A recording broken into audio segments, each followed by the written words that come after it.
Welcome to our channel. Today we how to connect GraphQL with Apollo client in React, full guide step by step clearly.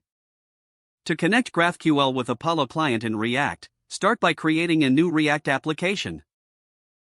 Open your terminal and run the command npx create react app myapp. Navigate into your application folder by executing cd myapp.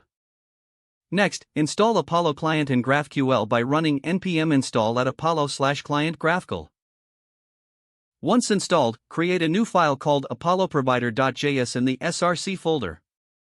In this file, import Apollo client, in-memory cache, and Apollo provider from @apollo/client.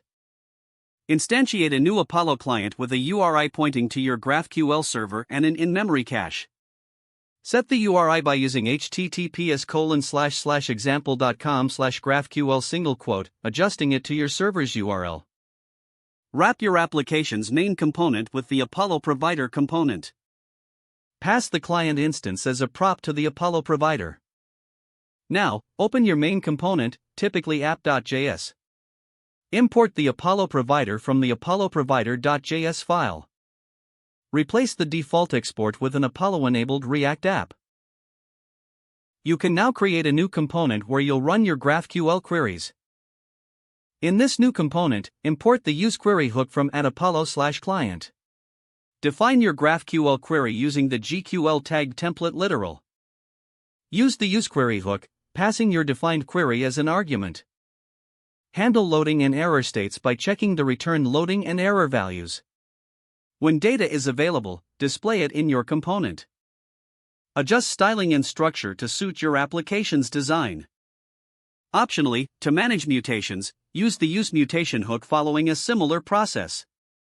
That's it, your React application is now connected to GraphQL with Apollo client. Ensure to test your queries and mutations in the browser for verification. If the page does not load, refresh the browser or try again in a private or incognito window. Make sure you are using the correct email address, then retype it carefully to avoid small typos. If your password is not accepted, use the reset option and create a new strong password you can remember.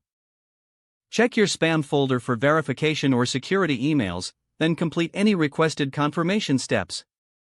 Enable two-factor authentication if available to improve account security and reduce unauthorized access risk.